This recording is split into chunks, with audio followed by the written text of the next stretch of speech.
What did you do growing up poor that would never make sense to rich kids? I'll go first. Well, that one right there takes me back to a place that don't even exist no more. The holler's still there, but the holler's changed. There's a good road up that holler now. When I was a boy, you couldn't get a car within a half a mile of our house 6 months out of the year. You had to walk up that holler. That's all good.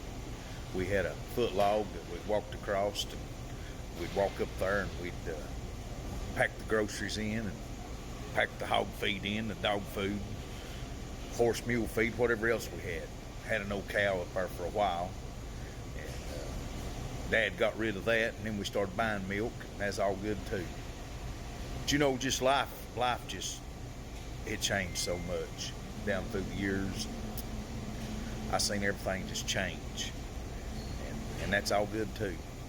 You know, the biggest bank account I ever had in my life don't make me any more happier than seeing that smokehouse and that bench in there, and it just loaded down with meat, cured, ready to go, hams hanging in it.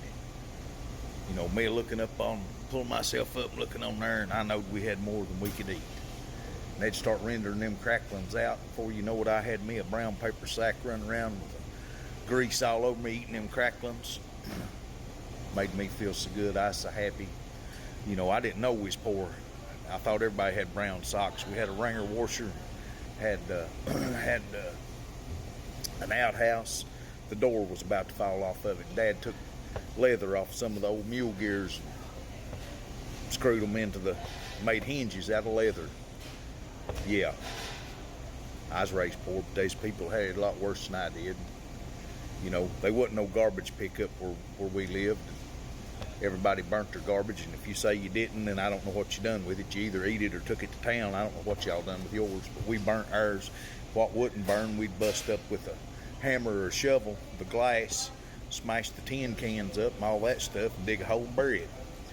But had a dog food bag or a hog feed sack, and that's what we didn't have. None of them plastic bags, honey. We all got rolls of them today for your garbage. We had them things, and put the burnable garbage in them bags, and then take it out there and dump it out and set it on fire with matches. And if I'd have had a big lighter, I'd have thought I was well to do. That's all right.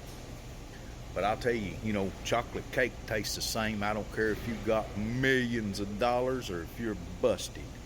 It don't matter, honey. The things in life that means the most is free. And what I've got that means more to me than anything in today's world is a relationship with Jesus Christ. And you know, my grandmother instilled that in me from the time I was a little child, honey. She taught Sunday school for 40 years, and just everything she'd tell me or talk about was a Bible verse. It stuck with me down through the years, and I sure ain't perfect, and I'm far from it. But I thank God Almighty for saving my soul. And February the 16th of 1995, about 7:30 in the morning, I've been the richest man alive. Love every one of you. Mean it. Have a good day. Drinking black coffee. About got this big cup going. Look at there. Oh yeah. Y'all have a great day. Peace out.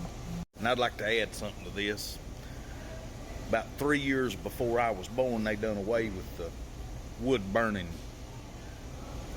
cook stove, and they got his Doxal gas back in them days. That's before Farrell gas moved in that country. But they had Doxal gas, and old Virgil Ellswick, he brung the propane bottles around for that cook stove, 2 big cylinders, and they'd set you up. They had a propane gas cook stove in that house. Hey, take that big hot dog fork, they'd buy them hot dogs. I'd turn that blaze on. I learned to do that. There wasn't no microwave on Brushy Creek, I don't imagine, back then.